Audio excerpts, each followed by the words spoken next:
Hello everyone, welcome to our YouTube channel.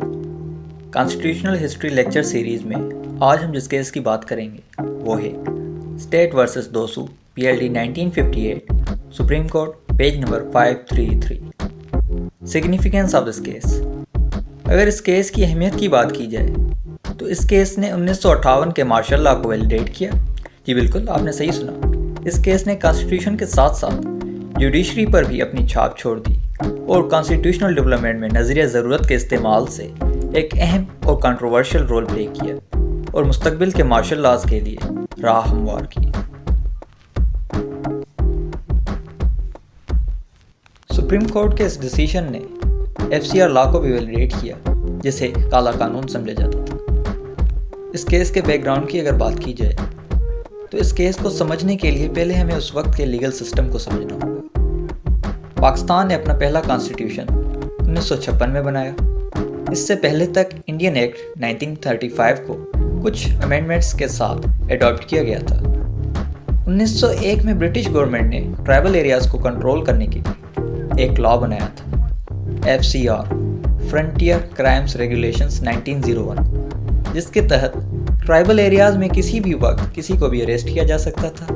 Tribal areas में अगर कोई क्राइम होता है तो केस लोकल जिरगे के ज़रिए हल किया जाएगा और मुलजिम को जिरगे के आगे पेश किया जाएगा. तो दो बातें जो हमें जहन में रखनी है इस केस को समझने के लिए वो ये कि जब ये केस हुआ तो पाकिस्तान में कॉन्स्टिट्यूशन 1956 का प्रिवेल कर रहा था और ट्राइबल एरियाज़ के लिए कॉन्स्टिट्यूशन के साथ FCR काबिल अमल था. So back to case. तो केस था क्या? 1958 में बलूचिस्तान के इलाके लोरालाई में दोसू एक मर्डर करता है. ड्यू लीगल प्रोसेस जो FCR 1901 में प्रिस्क्राइब था फॉलो किया जाता है. दोसू को जिरगे के सामने पेश किया जाता है और जिरगा दोसू को कत्ल के जुर्म में गिल्टी समझता है और सजाए मौत सुनाता है. अब यहाँ से असल मसला और कॉन्स्टिट्यूशनल जंग का आगाज़ होता है. दोसू की फैमिली सजा से बचने का हल तलाश करते हुए कॉन्स्टिट्यूशन के आर्टिकल 5 और 7 पर पहुँचती है, जहाँ उन्हें मालूम होता है कि FCR 1901 तो कॉन्स्टिट्यूशन ऑफ पाकिस्तान 1956 की आर्टिकल 5 और 7 के मुतसादिम है और आर्टिकल 5 में जो दोसू को राइट दिया गया है कॉन्स्टिट्यूशन की तरफ से कि हर कोई कानून के आगे बराबर है और फ्री ट्रायल सबका हक है, जिसमें अपने लिए डिफेंस काउंसिल भी आ जाता है, दोसू को उस हक से महरूम किया गया है.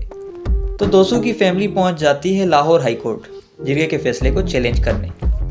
लाहौर हाई कोर्ट मामले को समझते हुए और कॉन्स्टिट्यूशन की रिट को सुप्रीम रखते हुए दोसू को दी गई सज़ा ख़त्म कर देती है इस बुनियाद पर कि FCR के कानून और कॉन्स्टिट्यूशन में तसादुम है और constitution supreme law of the land होने की वजह से सब लॉ से सुपीरियर है. Government appeals to supreme court. अब इससे पहले भी 1956 के कॉन्स्टिट्यूशन के राइज होने के बाद से FCR लॉ के तहत बहुत फैसले आ चुके थे और मुस्तकबिल में ये खदशा था कि पिछले फैसले जो जिरगों के ज़रिए हल हुए और जो होने हैं वो सब हाई कोर्ट में चैलेंज किए जा सकते हैं और इस तरह एक नया मसला बर्पा होगा. चनाचे लाहौर हाई कोर्ट के डिसीजन के ख़िलाफ़ गवर्नमेंट अपील में चली गई. अब अगर दोसू का नसीब ख़राब ना होता और पाकिस्तान का निज़ाम स्मूथली चलता रहता तो दोसू ने सुप्रीम कोर्ट से भी फ्री हो ही जाना था, मगर बुरी किस्मत ने दोसू और कॉन्स्टिट्यूशन ऑफ पाकिस्तान दोनों का मुहासरा करने की जैसे ठान रखी थी. 13 अक्टूबर 1958 को दोसू के खिलाफ अपील का फैसला आना था कि 7 अक्टूबर को प्रेसिडेंट ऑफ पाकिस्तान सिकंदर मिर्ज़ा साहब ने एमरजेंसी डिक्लेयर कर दी और चीफ मार्शल एडमिनिस्ट्रेटर बना दिया जनरल अयूब खान साहब को. मार्शल लॉ लगने के 3 दिन बाद 11 अक्टूबर 1958 को जनरल साहब ने एक लॉ जिसे laws continuance in force order 1958 कहा जाता है जारी कर दिया और उसी के साथ दोसू की आखिरी उम्मीद ने दम तोड़ दिया. अब chief justice of Pakistan Mohammad Munir के पास 2 ऑप्शन थे, या तो वो कॉन्स्टिट्यूशन को फॉलो करते या जनरल साहब के पास किए गए नए लॉ को. अच्छा, यहाँ एक बात जो वाज़ेह करना ज़रूरी है, laws continuance in force order में कहा गया कि सारे कानून काबिल अमल हैं सिवाय कॉन्स्टिट्यूशन ऑफ पाकिस्तान के.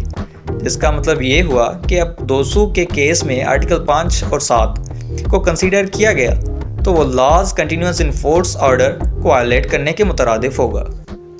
चनाचे chief justice of Pakistan Mohammad Munir साहब ने مصلحت پسندی کا دامن پکڑتے ہوئے کیلسن تھیوری اور لا آف نیسیسٹی کو بنیاد بنایا اور دوسو کیس میں جرگے کے فیصلے کو اپہیلڈ کیا اور مارشل لا کو وقت کی ضرورت کہتے ہوئے ویلیڈیٹ کر دیا، اور اس طرح 1956 کا کانسٹیٹیوشن اپنے اختتام پر پہنچا۔ اچھا، اب کیلسن تھیوری کیا تھی؟ کیلسن تھیوری کہتی ہے کہ اگر کسی بھی ملک میں کوئی لیگل چینج آتا ہے اور عوام اس چینج کو ریزسٹ نہیں کرتی تو اس چینج کو سکسیسفل ریولوشن سمجھا جائے گا اور انٹرنیشنلی اسے ریکگنائز کیا جائے گا۔ تو یہ تھا اسٹیٹ ورسز دوسو کیس، جس کے ڈیسیشن کو بعد میں Asma Jilani versus federation of Pakistan میں اس وقت کے چیف جسٹس حمود الرحمان کی طرف سے کرٹیسائز کیا گیا کہ یہ فیصلہ ایک غلط اور غیر آئینی فیصلہ تھا جس کو ویلیڈیٹ نہیں کیا جا سکتا تھا۔